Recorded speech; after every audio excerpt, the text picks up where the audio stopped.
Good morning, good afternoon, and good evening, wherever you might be joining from. I am HR Funk, and welcome to my lazy afternoon live stream.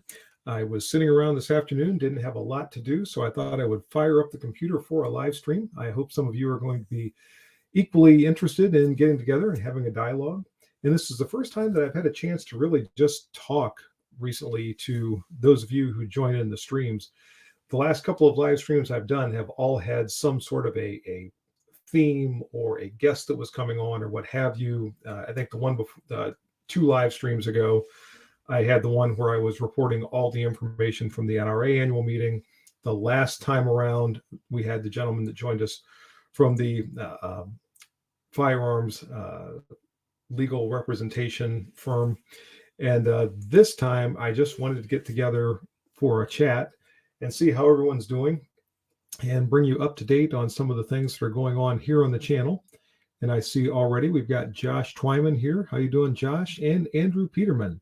Thanks to both of you for joining.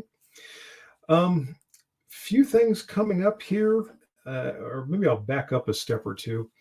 I've had some things happening this past week that have impacted my video production schedule. The biggest one, of course, was going to South Carolina to pick up my daughter from college and bringing her home. So we didn't get back until Wednesday. When I got back, it was a mad rush to try to get things done and get a couple of videos up. I had the one on Friday, which was just a very quick video that I did for the TZOSH 1911 service model that I wanted to get information out to all of you. And then I did manage to actually get the range review up for the Masada 9S yesterday. So I accomplished those things, but now it's back to the drawing board for this week to try to get some more content up. And to those of you who have just joined, Edwin McNew, Bob is here, Art Grote, Andy Kane, Rich Powers, hi to all of you.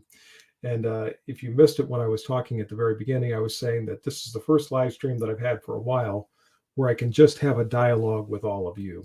Ben Crane is here.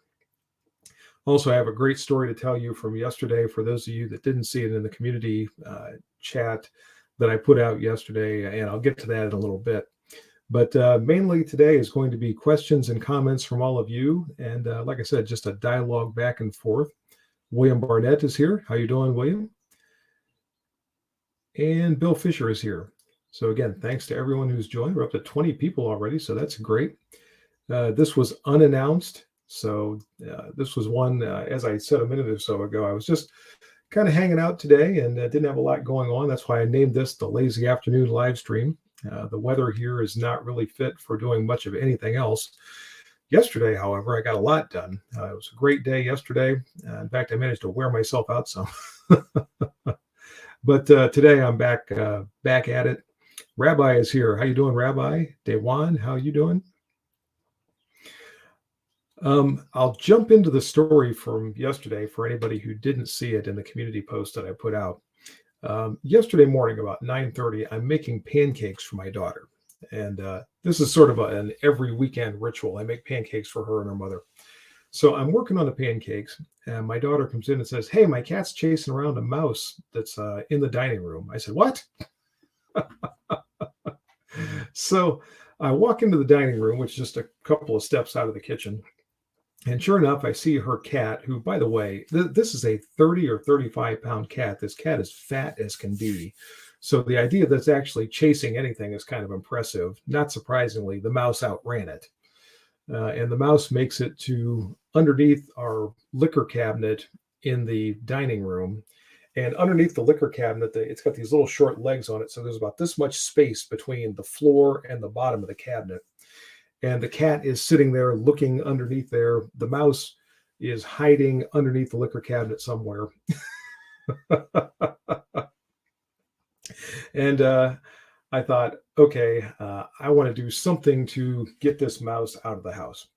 So I quickly ran into here with all the firearms, and I grabbed the one implement that I thought was going to be the best thing. It's actually my daughter's old BB gun from when she was a lot younger, complete with its pink stock. And it's the kind that you pump up. So I pumped the thing up 3 times and put a BB in the chamber, went running back out of the dining room, dropped down into a good prone sniper position and looked under the liquor cabinet from about, I don't know, 7 or 8 feet away, and promptly saw nothing because it was too dark underneath there to see anything at all. Oops, jump back up, find a flashlight, get back there, drop down, prone position again. Now light up the bottom of the liquor cabinet or underneath the liquor cabinet. And there's the mouse back in the very corner of the room, which is under the cabinet, pressed up into the corner. It's like this little ball. It's about this big. So I'm taking aim on the mouse, and about this time I hear Mimi coming from down in that she had been down in the basement, and I hear her walking up the steps and across the kitchen floor. And I said, "Don't come in here," because I could just see squeezing the trigger about the time she takes a step into the room, shoot Mimi in the foot, and of course that won't go well. So she peeks around the corner, sees me laying on the floor in a sniper position with my pink rifle aimed in under the liquor cabinet, and says something like, I don't know, "This is normal for our house," or something along those lines. Anyway, I can now see the mouse hiding back there, like I said, little tiny ball in the corner of the room. And line up. Now, the one nice thing about my daughter's old BB gun is it's got a fiber optic front sight. So I got this glowing green front sight that I'm holding on Mr. Mouse back in the corner underneath the liquor cabinet. And if I do say so myself, I squeezed off a pretty good shot. Zap the mouse flops over, starts kicking on its back, kicks 2 or 3 times and expires.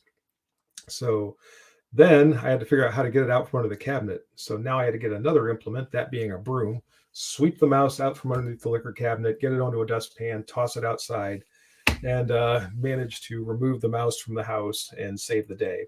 My daughter, of course, was horrified because I killed something in front of her, but I'm sure sooner or later with enough therapy, she'll get beyond that. But that was my adventure for yesterday.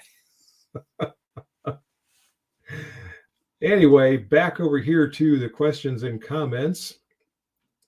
Cowboy Casanova is here. How you doing? I haven't seen any music videos from you for a while. You need to get one of those up. Rabbi's got poor girl still hiding in her bedroom closet. She is in her bedroom. I'm not sure about the closet, but she is back in her bedroom doing something. So maybe she is in a closet. Mouse grab a 45. Nope. Managed to eradicate him with a 177 caliber. I don't know if that thing is a Daisy. I should pull it out here because since it's not a firearm, I could probably show it to you. In fact, I will. I'll grab it here because there's a case right beside me.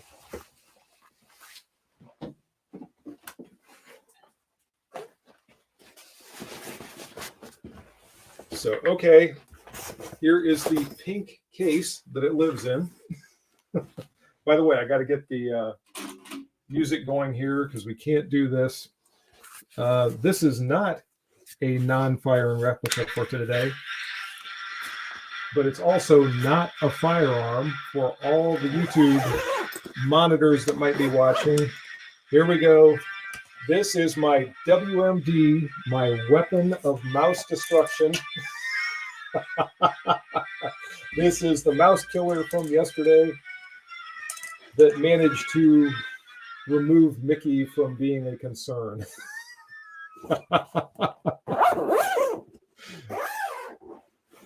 So how's that for solving a problem the sniper way? All right, let's see. What are we? Show us the implement. Yes, I just did. Mighty Bjorn is here. Thanks for joining. By the way, Mighty Bjorn interviewed me on Friday, and there's going to be the recorded interview coming up on his channel, so you all can watch for that. Edwin McNew, man of your stature, shooting a mouse with a pink stock BB gun. Hey, desperate times call for desperate measures. HR FUD to the rescue, absolutely. John 11 says, LOL, the missus starts to yell at you. No, actually, she was happy with me. She was happy that I managed to get the mouse. And of course, she's used to such antics around the house. In fact, she put a comment on yesterday's community post. So you guys can go back and read that about what she thought of the whole affair. Portable, what did I come into? Just the kind of things that happen here pretty frequently. This is a typical HR Funk live stream that you've wandered into. William Barnett's still waiting for confirmation of the kill. Well, let's see. I could probably go out and find the body still if I wanted to. Rabbi says standard Navy issue as looks. Be careful, Rabbi. You might have some Navy, some sailors in here that might not be happy with that comment. It's a don't ask, don't tell situation. Can we expect a proper review of the Daisy? I actually used that Daisy in a video. I don't know. It's been a couple of years ago where I talked about things to teach your daughters to shoot with, and I had that. And she's also got one of those little cricket rifles that also has a pink stock. That's a little 22. And I used both of those in a video that I think nobody ever watched. It's got like 4 views or something after all this time, but it's still up. If you go back and search, you'll find both of those in there. Cowboy Casanova, I'll get that. Wait a second. I'll get on that at once. 100% been recovering from an injury. Oh, I'm sorry to hear that. I hope you're doing well. I hope you're recovering well, I guess I should say.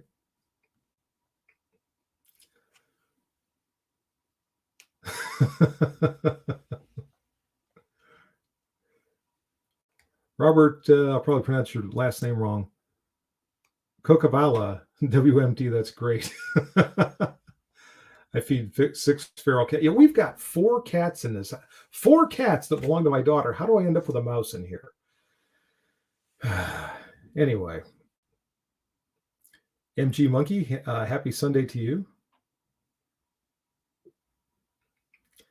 Mighty Bjorn says he could have spent 3 or 4 hours just talking 1911s. Yeah, that was a good time. Good chat. Enjoyed the interview.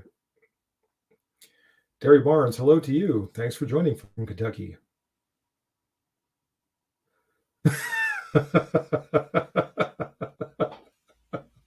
Rabbi, you're going to get yourself in trouble. I'm telling you, they're going to be hunting you down.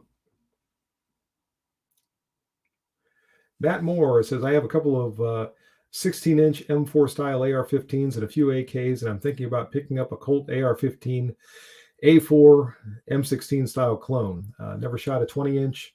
Do they still have a place? I think so.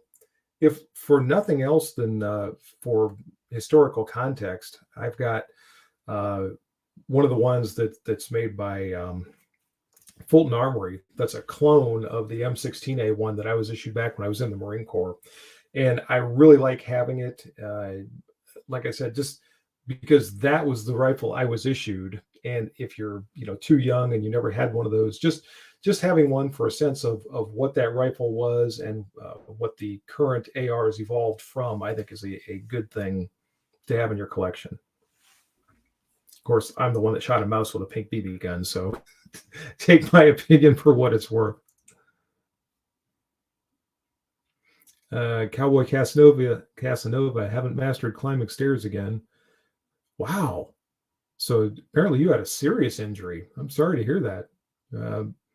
I don't want to get too personal, but were you involved in a car crash or some other incident? Or I did not realize you were injured at all, especially not that seriously. Tin Man has a 25th anniversary of a Crossman 760 Pump Master, all wood and steel. That's cool.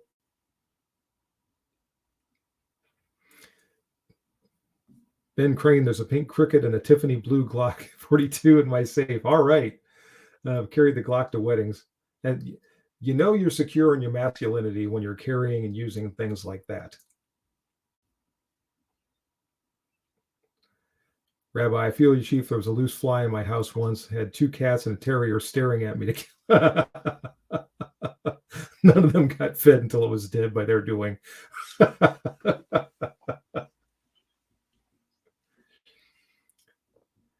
Andrew Peterman had to run out and check the brisket that he's smoking. Doing good. Almost done at 187. Good. That sounds real good. Everybody meet at Andrew's house for supper.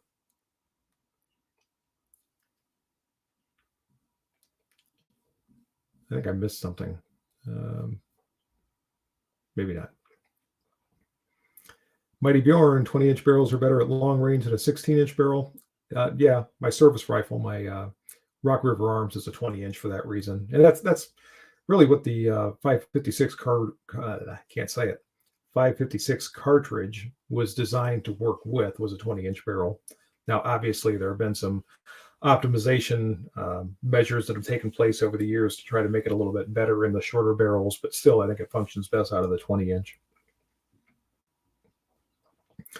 Rootin', tootin', shootin', and reloading says hello from neighboring Indiana. Hello to you. We were just over in Indiana a few weeks ago for the NRA convention. Dewan is down to only one Glock left. Uh-oh.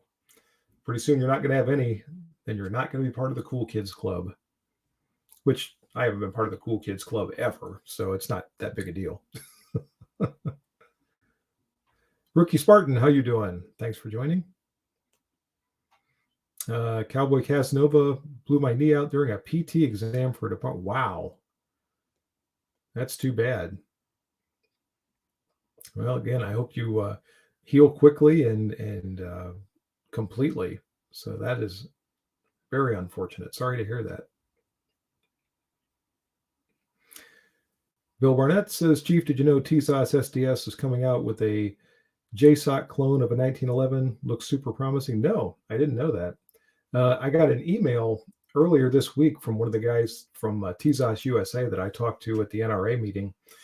And I sent him a response. I would really like to get down to tour their facility, which is in Knoxville, Tennessee. So I sent him a request for that to see if I can do it. If so, if they'll allow it, I would like to take some video down there and try to get some information on some of their new products they might be working on. So stay tuned for all of that. I'll let you know how it goes.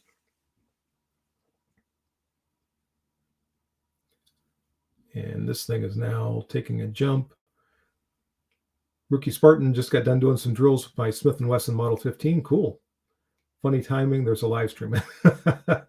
Yeah, and I said at the very beginning, I was sitting around this afternoon. I don't have much going on. It's a kind of a nasty day outside. And I thought, I'll fire up the computer for a live stream. Maybe everybody else is just kind of hanging out too, and we can get together for a chat.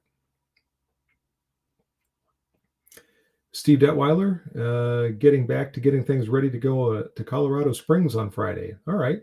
Well, have a good trip and a good time. Rabbi just went on vacation with 2 retired law enforcement officers. Never felt so judged before. It's not DUI in Central America. It's fitting in. Yeah, I remember that. I saw something that you were down in Central America, so I hope you had a good trip. Mighty Bjorn, my M16A2 was 20-inch when I was in the service. Current AR-15 is 16-inch, but I find it's like the 20-inch barrel that I like the 20-inch barrel a bit better. And one of the things, too, is the 20-inch barrel has the different recoil or different buffer spring and buffer because of the longer barrel and the different pressure coming back into the bolt carrier. And it just makes the whole recoil impulse a little more pleasant. Whereas the shorter barrel gives you that quicker punch as you're shooting. So just a little bit more pleasant experience, plus the longer weight and the longer barrel also kind of countering the muzzle rise and all that. So yeah, 20 inch is just a very pleasant shooting experience, I guess. Day one, got rid of my Glock 20. I saw you said that a while back that you got rid of your Glock 20. So hopefully you've got a 10 millimeter left of some sort. And if not, hopefully you can replace that in your collection. RJL, January 4th this year, had a home invasion. Young man busted through the front door. My Beretta 92A1 convinced him to leave. Good. No shots fired, even better. Ran right into the cops. He only got 2 months for it. No, that's the courts. But at least you were able to protect yourself, protect your home. You didn't actually have to take any sort of deadly force action, so you didn't have to deal with all of that. So even though the sentence might not have been all that great, it's one of those all's well that ends well for you type of situations. So I'm glad to hear that. What is in that box on the couch behind you? That's the box for the Masada Slim laying there.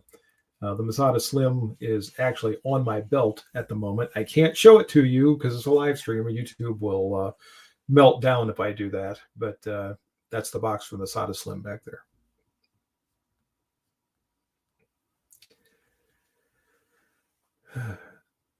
And And Rabbi is talking to Cowboy Casanova. Bill Fisher thought that was kind of crazy. Only happened at my house. You've changed my definition of a mouse gun. Yeah. Clone of Special Operations 1911 looks identical. And that's one of the cool things that TZOS is doing. They're building these firearms that we've all kind of wanted for a long time, but for one reason or another, they were inaccessible to us.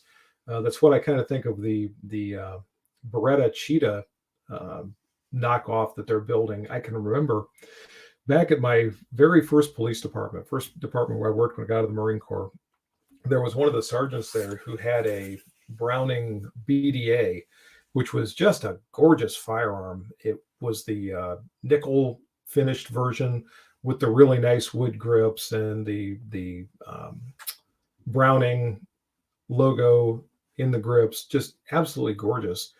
And it's one of those firearms from back in the day when the appearance of firearms meant something. People wanted to have a really nice looking handgun, and that one certainly was. And as I understand it, those handguns were made by Beretta. It was just basically a modification of their Cheetah design that they built for Browning, or actually built for FN. FN sent it to Browning, and then Browning sold it on the market here in the US.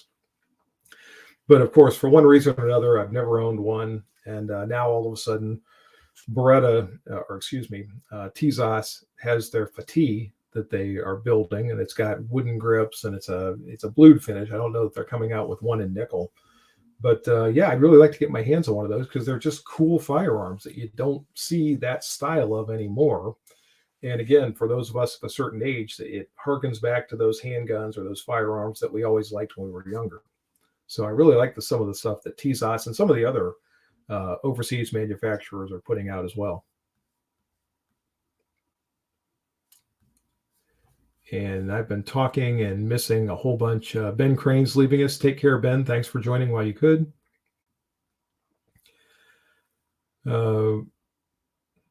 Cowboy Casanova is working on a slow process of healing, I'm sure. But being stuck at home for 3 months, yeah, that's not good. Day one, the local gun store had a Springfield XDM Elite 4.5 inch with the hex. Oh, okay. Okay, I know what you're talking about now. And you got that. Okay, good. Good for you. Marty Neff is here. Good afternoon, Marty.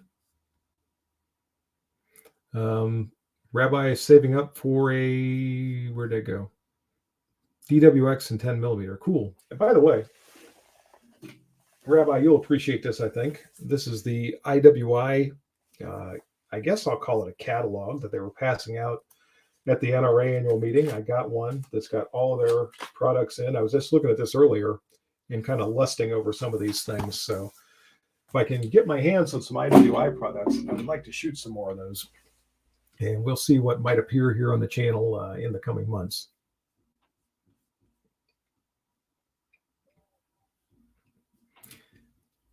Brutus 13, hello to you. Thanks for joining from Wyoming. RJL, I'm a one-legged vet in a wheelchair. Wait a second. I'm a one-legged vet in a wheelchair with guns. He was hoping for a pink hair, and he got me instead. He owes me thanks for not shooting. Yeah. And I'm sure he thought that was going to be an easy mark. I'm sure he had done some casing. He had seen you, thought, yeah, this isn't going to be any problem at all. Again, I'm glad that all worked out the way it did.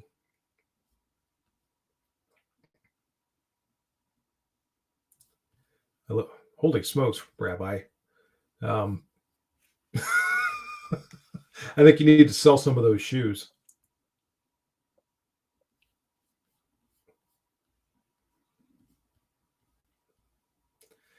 And Mighty Bjorn was just looking at a TZOS Browning high power clone and decided to go to getting a TZOS Raider first. I really like my Raider, and every time I pull that thing out and shoot it, I like it more. Don Grimes, love your videos. Thank you very much. Marty Neff, were you a fan of the Crown Victoria Police Interceptor? Yes, I was. And that was the last, in my estimation, real police car. Everything nowadays is moving to the SUVs. And you would think there would be more room in those things. But by the time you put computers and radios and shotguns and rifles and radars and everything else in there, there's about this much room to squeeze a police officer into the thing. Whereas the Crown Vics, there was just room in there. You could actually exist in the Crown Vic. And interestingly, when I was chief of police, I was driving the oldest car in the fleet that we had, which was still a Crown Vic, because I liked having all that room in there and not being crammed into one of the SUVs or the smaller sedans that we had. So yeah, I was and am a fan of the Crown Vic Interceptor.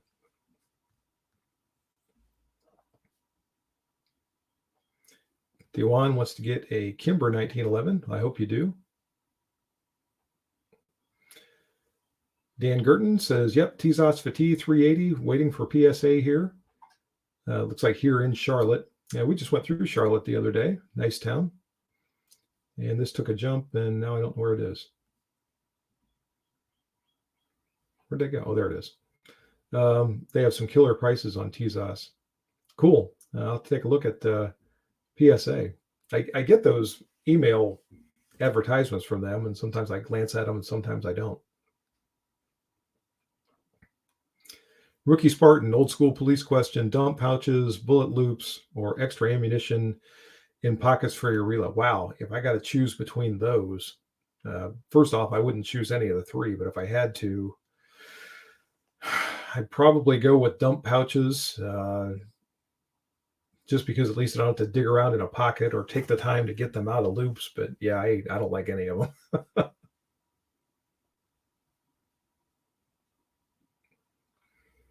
Yeah, Bill Barnett, Crown Vic was his favorite patrol vehicle. Mine too. And even going back to the old ones, the ones from the late 80s and early 90s, they were just, big full-size cars. You had all kinds of room for all your stuff.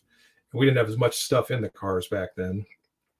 But they always seemed to work pretty well. And I really hated to see them finally discontinued.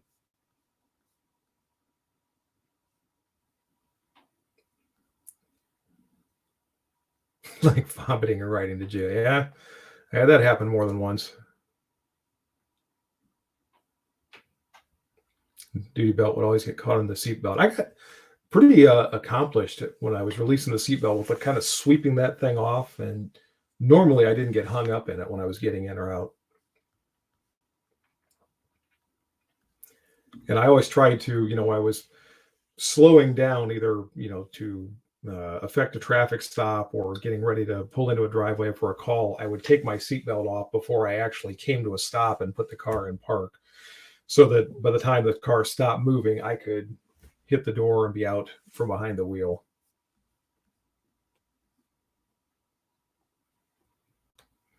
Matt Moore, never been in a Crown Vic, but owned a couple of Lincoln Town cars. Old people weren't wrong. Those were the best, most comfortable cars made. Yeah, there was something to be said for having a large vehicle.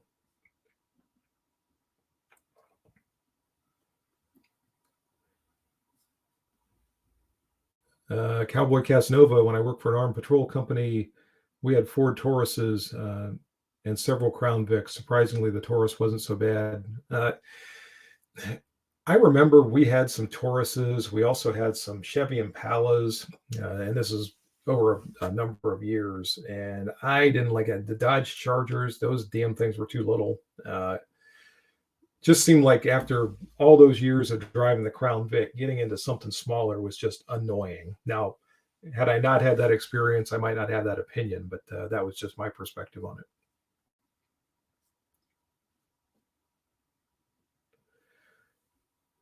it. Bill Burnett, we were forbidden speed loaders. So we had dump pouches and pockets fulls of HKS speed loaders. Well, at least you had some speed loaders. With the wheel guns, that would always be my preferred way to go. But yeah, the dump pouches and the belt loops and all that, that was all gone by the time I came around. Even the guys that were carrying wheel guns still had speed loaders and speed loader pouches. But yeah, I would not have wanted to try to reload from something like that.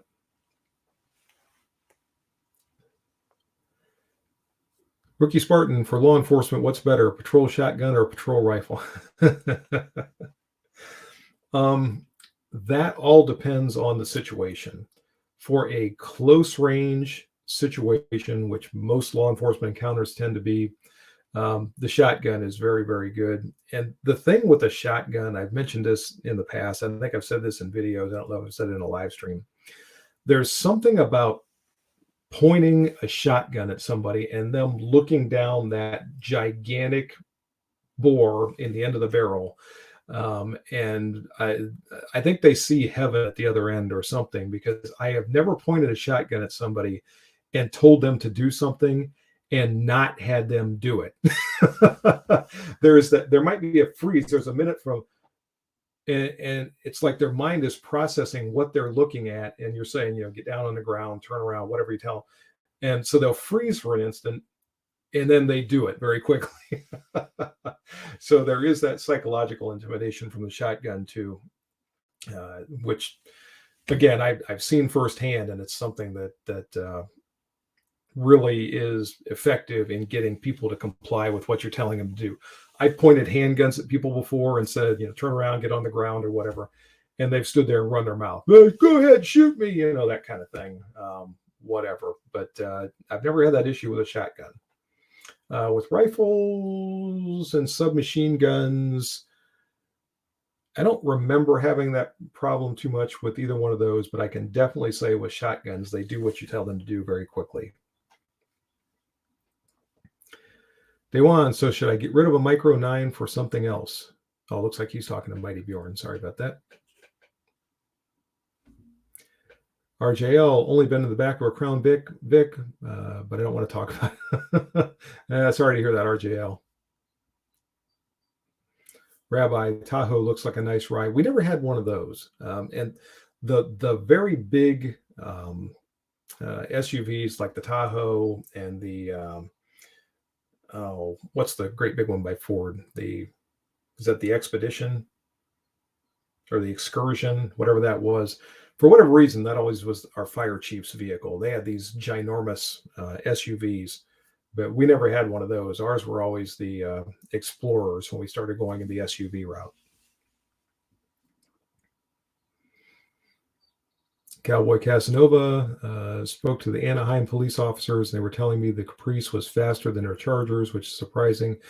I'll bet they were younger officers. You get to a point where you've gone fast enough times that you're not really looking forward to going that fast again, and all of a sudden the top speed of the cruiser isn't that important anymore. When you've traveled 120 miles an hour in a pursuit and you realize just how fast things can go bad, that loses its luster. Take my word for it.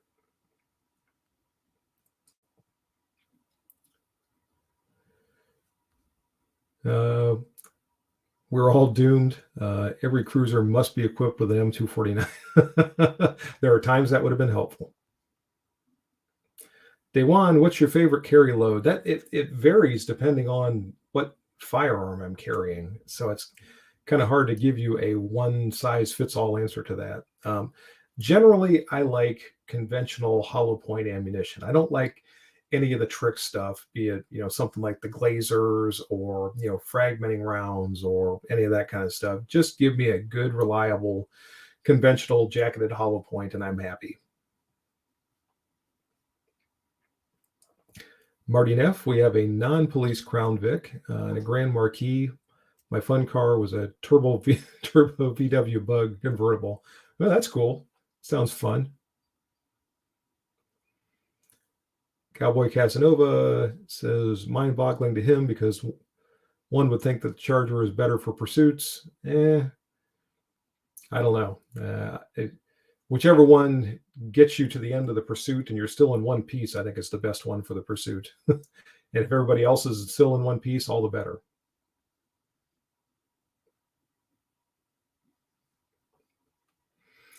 And Elmano Reven says, hello from Brazil. Hello to you. Thanks for joining.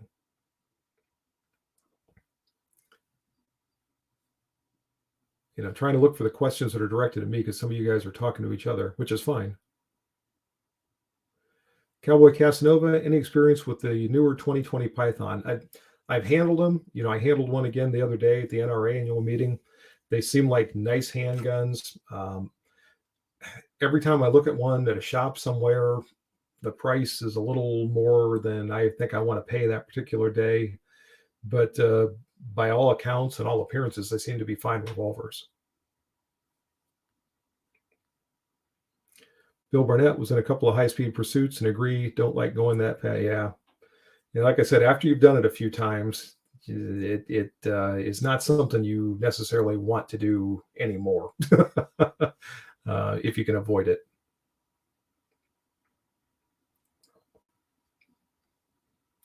Rabbi, considering another pocket 380, I think I may stay with round noses of ammo for it. Yeah. And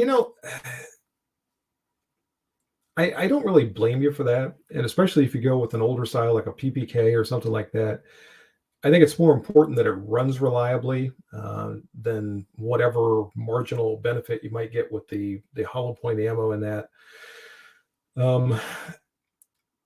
I know of a couple of people that I can think of offhand that met their untimely demise from a 380 round nose bullet. One of them that I was actually pretty happy to see meet his demise. But in any case, it will definitely do the job if the bullet hits the right spot. Thomas White, no notice from YouTube, but you're here. Oh, thanks for joining, Tom. And this was an unannounced live stream. I put it together, so I'm not surprised YouTube didn't get out a lot of notices for it. Dewan likes the all copper hollow points from Barnes. Yeah, and that's fine. I don't blame you. Like I said, I just am a little happier with the conventional JHPs.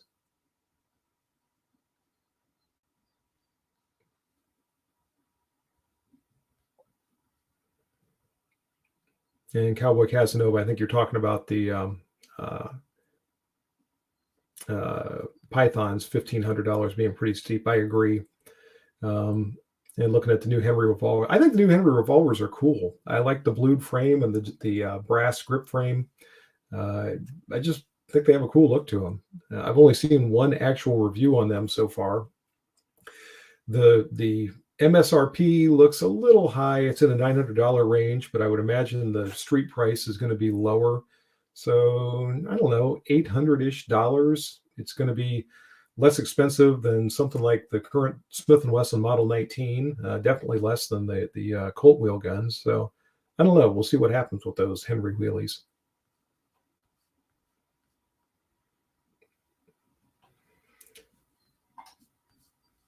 What in the world are you talking about?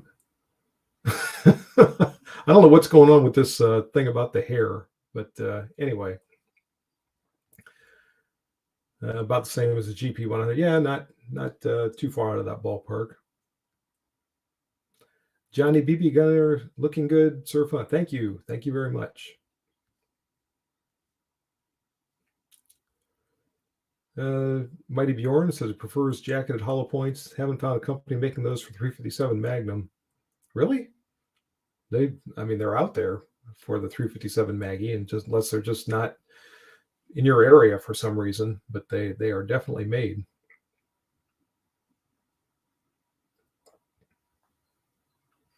Rookie Spartan must be a real bad guy for HR to hate you. This guy was somebody we dealt with time and again, very violent individual. He actually assaulted his girlfriend so badly one time she was pregnant, and he was kicking her in the stomach. So, of course, she lost the baby. And I wanted to lock this guy up so bad I could taste it. And she would never tell us what happened. She told a girlfriend who told me, but I could never get her to tell me or make a statement. So I could never actually charge this guy for that assault. But just, like I said, very, very violent individual. And when he managed to get himself shot, I was not shedding too many tears about that.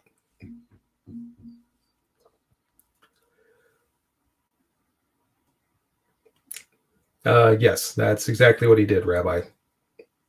That's exactly what he did. And Bill will agree with me on this, that You run into people as a police officer that do these, evil things that you just, how do you even do that? I mean, even if you're angry with somebody and you know, whatever, furious, how do you do something like that? I don't know. This situation down in Dallas yesterday, the situation that we've had in Nashville a couple of weeks ago. I don't know. And I'm always on the news. They talk about, there's always people looking for the motive. Why did somebody do this? Why did somebody do this? The why, to me, doesn't interest me all that much, as much as the how. I always look at the why is, all throughout human history, there have been evil people who have done evil things. That's the explanation of the why. It's the how, how do you actually do that to another human being? I don't know. I've never been able to answer that question in 3.5 decades of law enforcement work.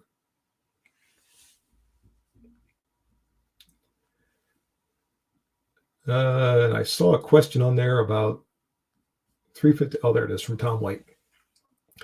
Your thoughts on 357 or 45 for stopping power? 45 makes a bigger hole. 357 hits harder. I think it's a toss-up, truthfully.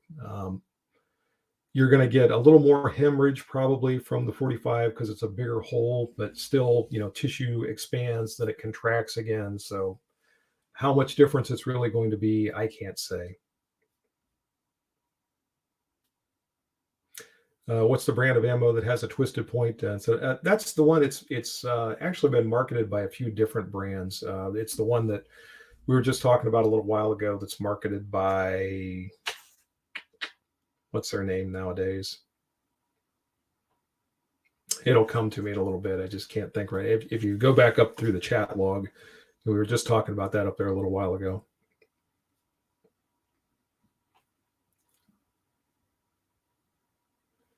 Mighty Bjorn, I've only been able to find JHPs. I thought that's what you're looking for. Maybe I misread your original comment.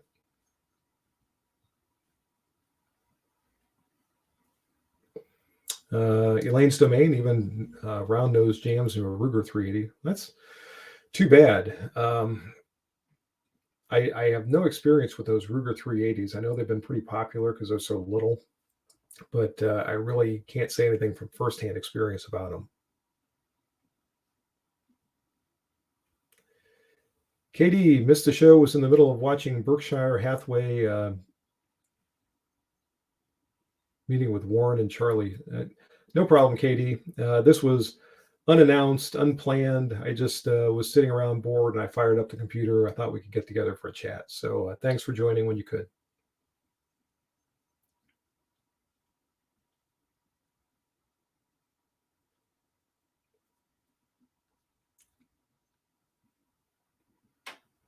Gary Barnes, don't know the motive for the shooting in Louisville. No, that one's not been released yet, really. The one from Nashville, obviously everybody's been waiting for that. But, and I have a feeling the feds have a hand in that one, the one in Nashville, because there was a lot of information coming out from the police chief and the police department there early on, and then it just stopped. And that to me feels like probably the feds stepped in and said, we're putting a lid on this.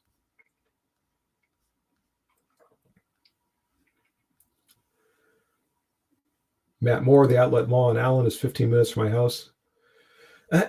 You know what? And I see the rest of your comment there too. It kind of amazes me, particularly in an area like Dallas, that there was not an armed person there that maybe could have stopped that quicker.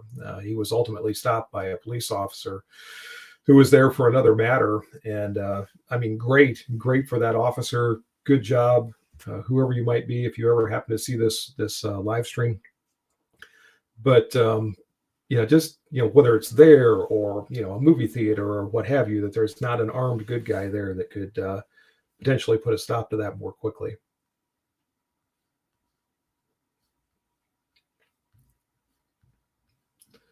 Day one, where that shooting in Texas took place was 10 minutes from where I used to live. Yeah, sounds like you and Matt Moore must have been pretty close together there. Marty Neff, have you ever reviewed a high point? No, I've never reviewed one. I've handled some. I've had to test fire a lot for evidence purposes. I've seized a lot of them, but I've never reviewed one.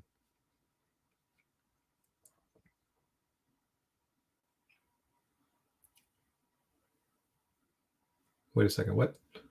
KD Cowboy, Charlie Munger is 99 years old, taking 6 hours of shareholder questions. HR will be taking questions at 99. If I'm just still around at night, truthfully, if I'm around by supper time, I'll be happy. But yeah, if I make it to 99, that'll be something.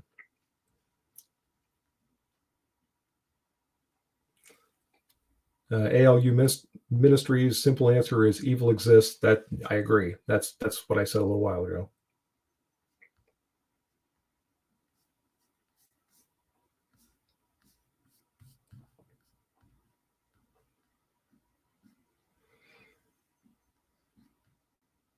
Cowboy Casanova, speaking of the 380, is there a chance the California roster might be no longer a factor? So that means PPKs, 320s, maybe good. I hope so. I hope you folks in California actually can have some more options that are not so restricted. KD Cowboy took a trip down to Fort Dix today, checked out its 200-yard rifle range next to the military ranges. Very happy, 26 lanes. Can schedule a lane online. Cool. We'll probably register this week. Great. How long is the trip from where you live to Fort Dix? Hopefully not too far.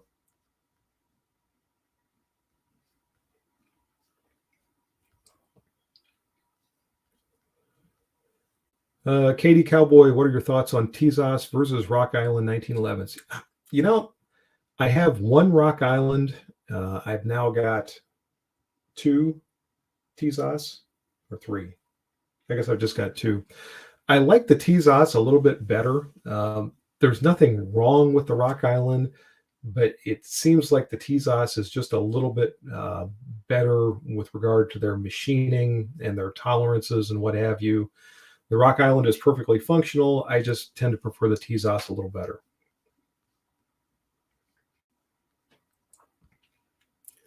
Mighty Bjorn, got to mess with a high point C40, and those things just run. Okay, cool. No good quality, but they run. Now, I got to tell you, the ones that I've had occasion to shoot have not run that well. But I mean, if you shot one and it ran well, that's fantastic.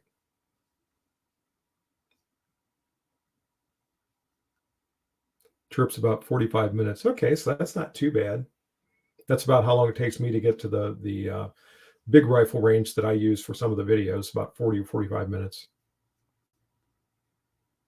At least you nailed them out. And I told that video or that story at the beginning of this show. So if you didn't hear, anybody didn't hear the mouse story, go back and watch the video of the live stream here, and you'll be able to hear all that.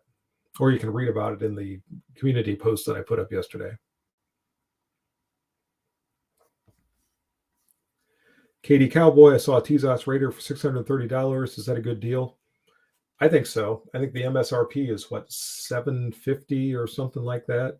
So you're down to the low 600s. You know, if you catch a sale for like $599 or something, that'd be even better. But I don't think $630 is outrageous. Inexperience with a Rock Island. I was just talking about those a couple of minutes ago. I own one. I own a Rock Island 1911. It's actually chambered for the 10mm cartridge. Good firearm, fairly reliable, fairly accurate. You know, I can't really say anything bad about the Rock Islands. I just like the Tezos a little better. Matt Moore, saw your 2 videos on the Masada Slim. Have a regular and full-size Masada. Wait a second. Let me bring this up here. Maybe I can read it easier.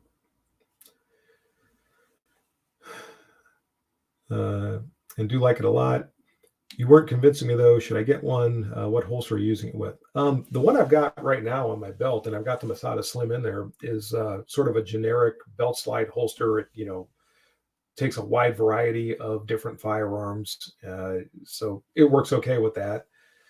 I also tried it out in a couple of my holsters for the Springfield Armory Hellcat. It more or less sort of fits those as long as they don't have the muzzle enclosed at the end of the holster, because the barrel on the Masada Slim is longer, but the general size is about the same. So if you have holsters that are made for that are just open so the barrel can extend down through the bottom of the holster, that might work for you too.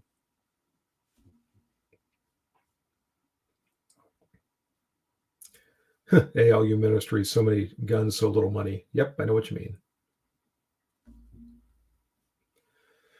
And what are we up to here? 50 minutes. Probably keep things going for about another 10 minutes here. That'll make an even hour. And I will wrap it up at that point. But thank you to everyone for joining today. This has been a great chat. This is exactly what I was hoping for. Just like I said, to get together and have a good dialogue back and forth. And this has been a lot of fun. Marty Neff bought a High Point C9 for $109. Took emery cloths to the trigger linkage, tweaked the mag springs, and if you use CCI Blazer brass, it's fabulous. Good. I'm glad it runs for you. I'm glad it works well.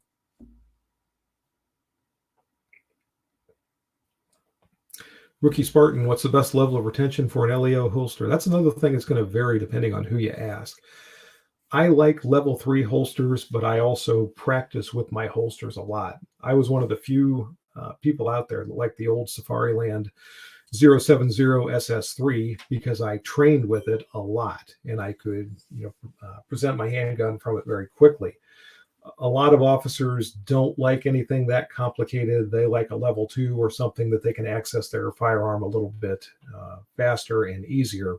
So it all sort of depends on how much you work with your equipment and how adept you get at producing your firearm from that holster.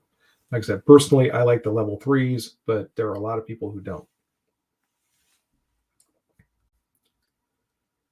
Dewan, now if you could get your hands on that TZOS 10 millimeter and do a review, yeah, I don't know. I've already got the RIA 10 millimeters, so I've got that base covered with a 10 millimeter 1911. I don't know if I want to go down that road with the TZOS or not. We'll see.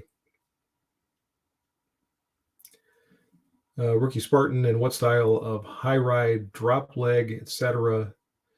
Trying to think what the last one was that I used. I think it was a Safariland that was a drop leg holster, but I can't tell you the exact model number. I don't remember. Cowboy Casanova says, martial arts question, any experience with jiu-jitsu? Some, not a lot. That's not one of the arts that I trained in specifically, but what happens in the martial arts is the longer you train and the more people you become familiar with, the more you'll meet this guy and he trains in a certain style and he'll show you a couple of things. Then you meet that guy and that guy shows you a couple of things. And you tend to retain the things that work well for you and you discard the things that don't. I'm actually a second-degree black belt in something called Taihon Jitsu that incorporates some jiu-jitsu. It incorporates some other like Aikido type techniques. It's a art that was intended for Japanese police officers to take people into custody without doing serious damage to them. Now, you have to understand, in Japan, not doing serious damage basically means they're still alive when they get to jail. So it's kind of a relative concept, but it's a cool martial art, and I always enjoy training in that.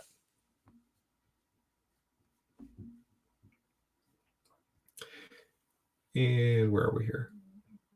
Matt Moore, thanks for your time. Mowed the yard today. Nasty overcast conditions. Yeah, and that's kind of the way it is here. I got my yard mowed yesterday, so I was happy to do that. I'm glad you got yours taken care of today. Yeah, go back and look for that story, ED. It's a pretty good one. Rabbi buys the cheapest holsters available on Amazon. I'll tell you, Amazon or actually eBay is a good place to look. You can find used holsters on there a lot of times for a really good price. And I've had one or two that are basically brand new. They're old style holster or they're old stock that never sold. And they're selling them on eBay for next to nothing. I've got a couple of good ones that way.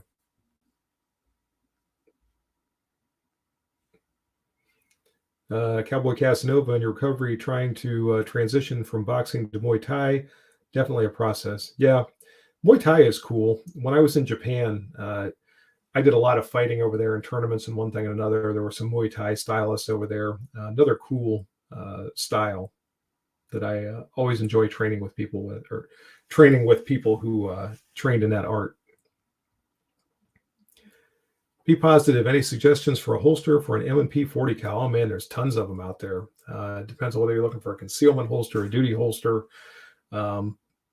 What you want to use the holster for is going to drive what holster you end up selecting. So if you're looking for concealment, like I said, there's a ton of them for that. There's a ton of them for duty use. There's a ton of them for tactical use. You just pretty much have to decide what you want.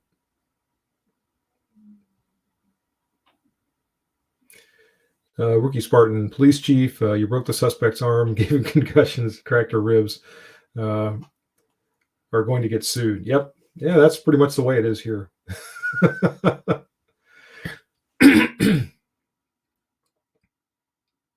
Cool. So Cowboy Casanova got a holster from Amazon also that he was able to do a review on.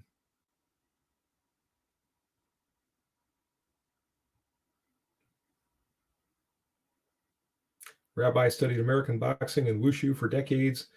Together as sort of a Muay Thai. Yeah, sort of, kind of. It's got that flavor to it.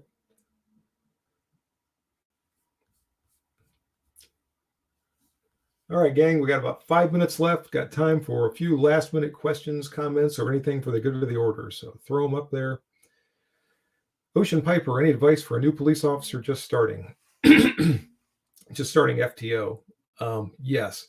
Listen to what the older, more experienced officers are telling you. They've been around for a while. They've learned some things. But even as I say that, you'll identify pretty quickly the officers that are focused on doing the job and maybe the officers that have become less enthusiastic over the years. So along with listening to what they're saying, I guess be careful what you're listening to. It's really hard to put that into perspective for you, but particularly your FTO. Your FTO is put into that position for a reason. Listen to him or her, learn as much as you can, pay attention, and be safe.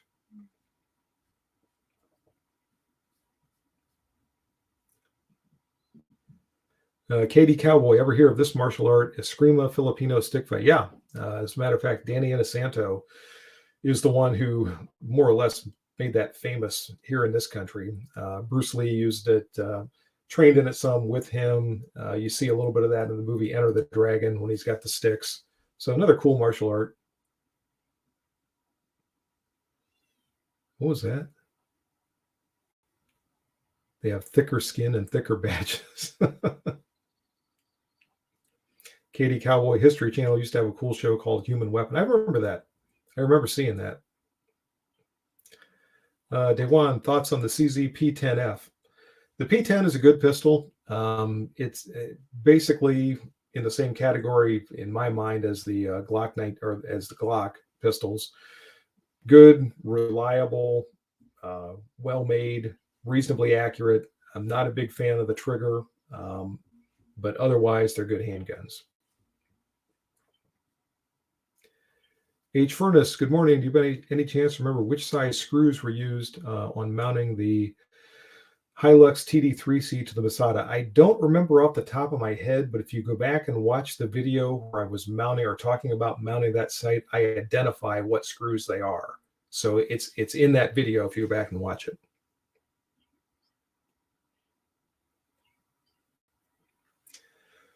All right, everyone. I'm going to start to wrap it up here. Thanks again to everyone who joined. This has been fantastic. To all of you who are viewers, who are supporters, who are channel members, thank you, thank you, thank you for supporting the channel and for participating in the live streams and all you do to make this YouTube experience so enjoyable for me. The thing, I talk about this all the time, that brings me back in front of the camera from time to time to time is all of you and the support that I get from you. So thank you. Coming up this week, again, I've got to get to work and get some content created so I can hopefully have something up for Wednesday and something again next Saturday. I also have to hope the weather is going to cooperate some, but we will see what I can come up with. And as always, if you have questions, comments, anything you want to throw out there, You can hit me with an email. You can put a comment on the videos or what have you. I try to read everything that comes in, and everything that needs a response. Sometimes if somebody's saying, "Hey, I really like this," or what have you, there's not really much room for a response. But if someone asks a question or needs some advice or something like that, I try to respond to all of those questions. So everybody, thanks again for joining. Have a great rest of your Sunday. And until we do this again, good shooting and bye-bye.